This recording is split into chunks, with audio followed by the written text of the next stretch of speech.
नमस्ते साथीहरू, आज म पाक्चोई सुकुटी तरकारी करी बनाउँदैछु र सुरु गरौँ है त आजको हाम्रो भिडियो। नेपालबाट चाहिँ सुकुटी आइपुगेको थियो, त्यही भएर चाहिँ मैले आज सुकुटी र पाक्चोईको करी बनाउने विचार गरेँ। त्यस्तो धेरै बनाएको त थाहा छैन, तर कम्बिनेसन हेरौँ कस्तो हुन्छ भनेर चाहिँ ट्राई गर्न मन लाग्यो। त्यही भएर सुरुमा पाक्चोई रेडी गरौँ।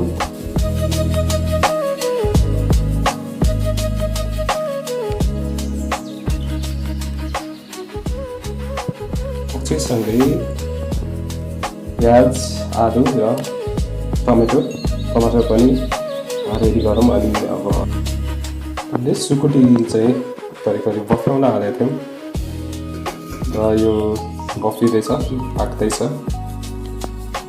सुकुटी पाकुन्जेल चाहिँ हामी भेजिटेबलहरू काट्नतर्फ लाग्यौँ नि त।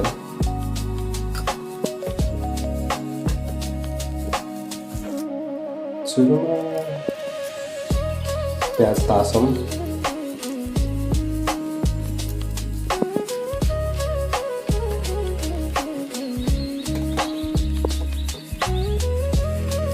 त्यसपछि पाक्चोई सागलाई नै पेलाउँ। खोरहरू छ भनेदेखि त्यसलाई हटाउँ।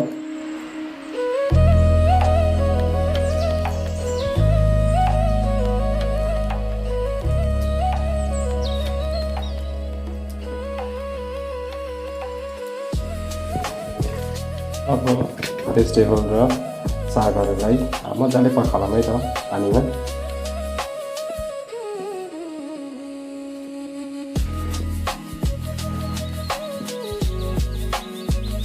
सुरुमा चाहिँ पहिले प्याज काटौँ। पहिले प्याजलाई मसिनो गरी काटौँ।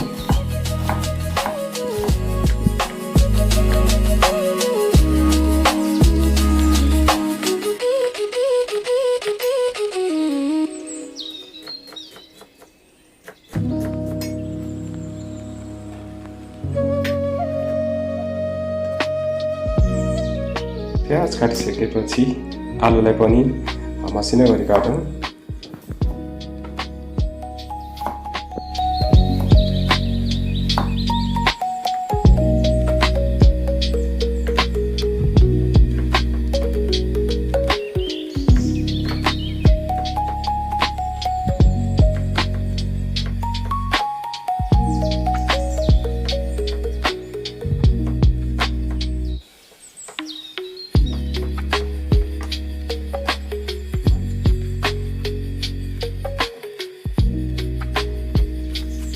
आलु र प्याज काटेपछि अब हामी गभेडा पनि काटौँ है टमाटर मसिनो गरेर।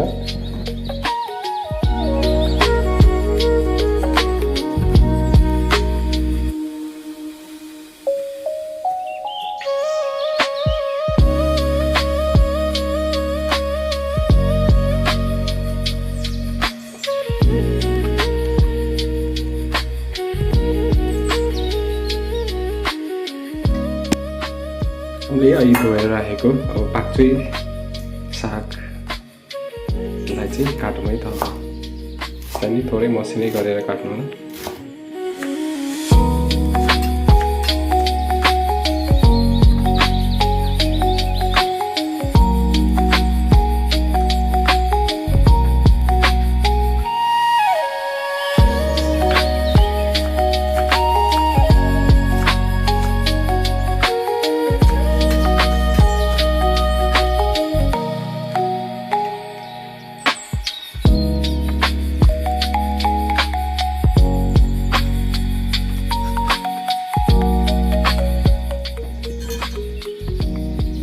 चाहिँ हामीले उसिनिराखेको या हल्का भट्टाएको सुकुटीलाई चाहिँ मसिनो पिस गरेर टिका पिसको गरेर काटौँ है त।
चाहिँ ग्यास स्टोभमा हामी कराईको फलाउँदै त हाम्रो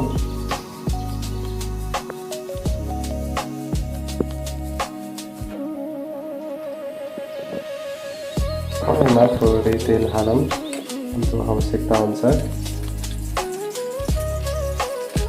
तेल तासे पश्चात चाहिँ हामीले प्याज सहित मसिनो गरी काटेर राखेको प्याज हालेका छौँ। प्याज हालिसकेपछि सुरुमा सुकुटी हाल्नु होला।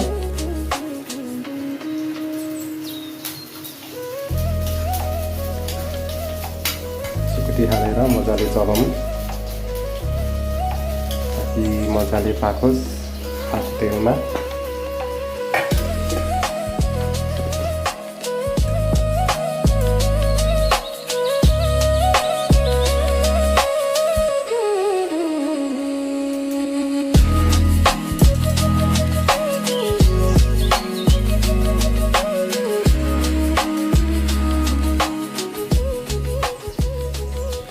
सुकुटी हाम्रो पाक्दैछ, केही बेर लाग्छ किनकि तेल मजाले तातिँदैछ। हाम्रो ग्यास पनि करिब करिब रातो हुँदैछ। अब हामी पहिले चाहिँ हाम्रो यसमा आलु हालौँ। आलु हालेर पनि एकछिन चलाउँ है त।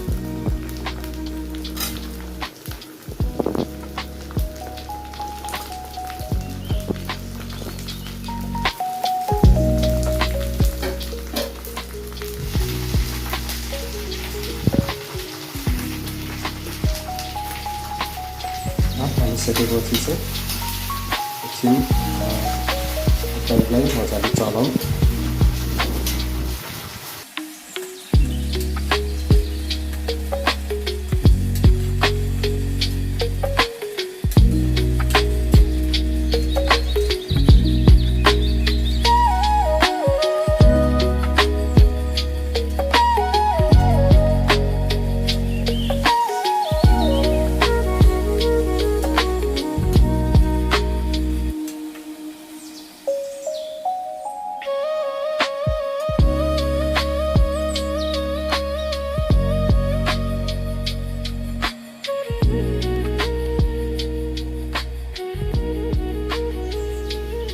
चाहिँ हाम्रो तरकारीमा नुन पनि हालौँ।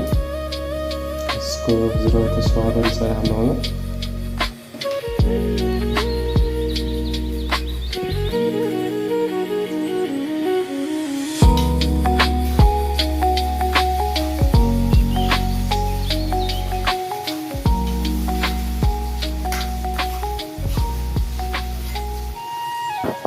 हालेर फेरि मजाले चलाउँ। अब चाहिँ हामी पाक्चोई साग हाल्नेछौँ।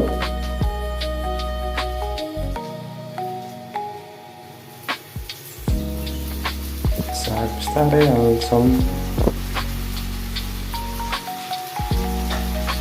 साग खाली धेरै भएकोले पहिले अलिकति चलाएर फटाउँ। त्यसको तेलले सागलाई अलिकति घटाइदिनेछ। साथै नुन पनि भएकोले चाहिँ साग अलिक घट्नेछ।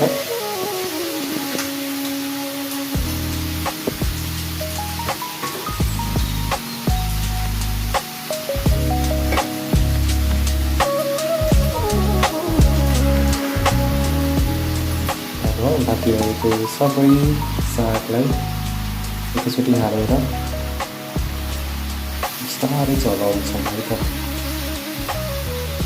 ताकि सबै सागलाई एकैचोटि चलाउन सकौँ।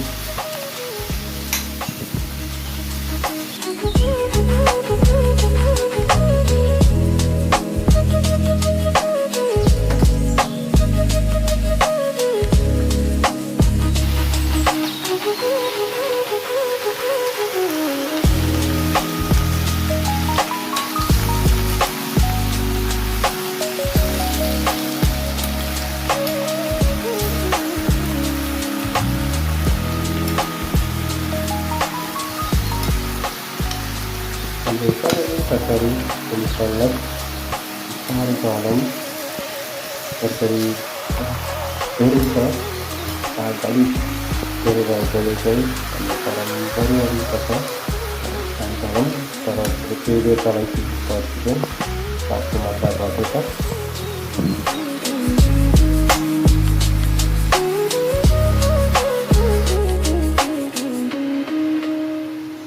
केही बेर पकाए पश्चात चाहिँ अब हामी अदुवा लसुन हाल्दैछौँ मसँग चाहिँ अहिले अदुवा लसुनको पाउडर रहेको छ जिन्जर गार्लिकको पाउडर रहेको छ हजुरहरूले पेस्ट हाल्न सक्नुहुन्छ सो जिन्जर गार्लिकको पेस्ट अथवा मैले अहिले चाहिँ पाउडर हाल्दैछु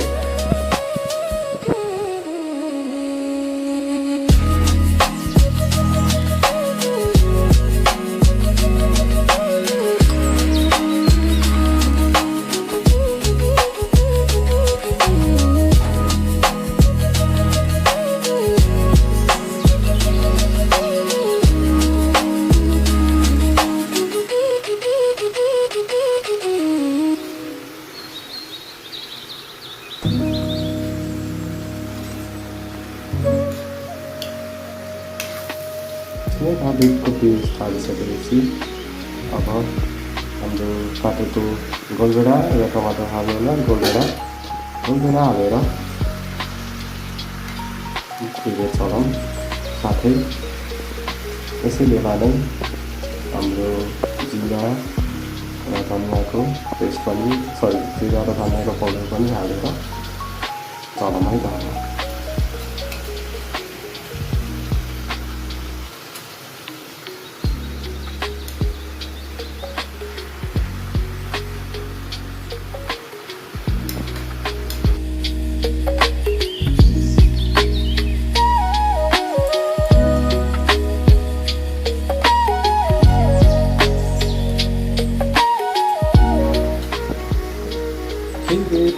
चलाएपछि चाहिँ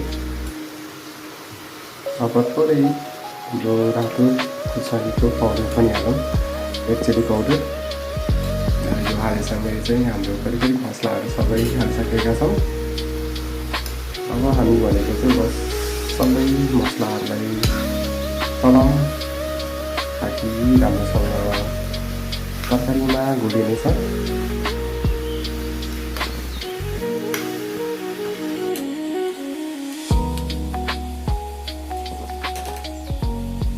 हामीले हालेर केही बेर चलाएपछि चाहिँ त्यसलाई छोपिदिउँ तरकारीलाई छोपेर पकाउँ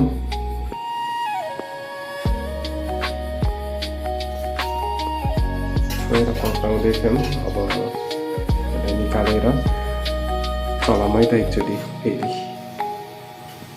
हामी देख्न सक्छौँ गोलभेडा कहिले पाक्दैछ त्यही पनि अलि मजाले गोलभेडा पाकिसकेको हुँदैन तर पाक्दैछ मसलाहरू साग करिब पाकिसकेको छ हामी यो तरकारीमा थोरै ग्रेभी हाल्दैछौँ त्यही भएर गोलभेडा पाक्नको लागि दिइरहेको छु म करिब पाकिसकेको छ पाक्न त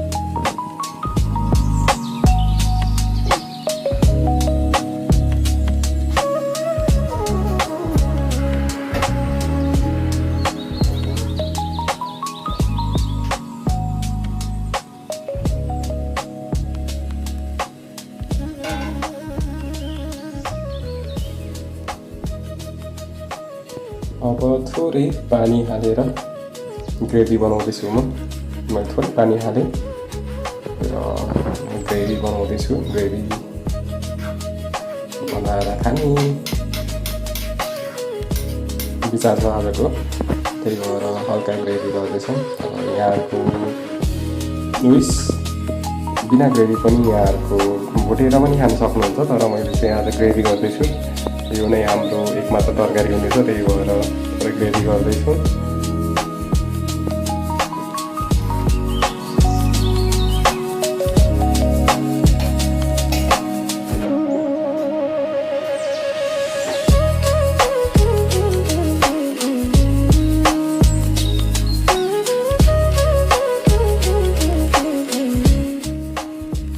र छोप्दै पकाउँदै गर्दाखेरि चाहिँ करिब आजको हाम्रो तरकारी चाहिँ रेडी भइसकेको छ यहाँले देख्न सक्नुहुन्छ र थोरै क्लोज लुक हेरौँ है त।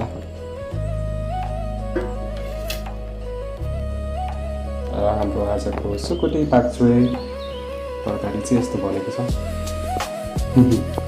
मिठै छ जस्तो लाग्छ कि रे। अब हेरौँ यसलाई अर्को भागमा ट्रान्सफर्म गरेर है त राइससँगै हेरौँ कस्तो हुँदो रहेछ। र हाम्रो पाक्चोई सुकुटी राइस चाहिँ यस्तो छ। कस्तो लाग्यो त यहाँलाई आजको रेसिपी मेरो? तल कमेन्टमा भन्न चाहिँ नभुल्नु होला। हजुरहरूले नि यो रेसिपी घरमा ट्राई गर्नु होला है।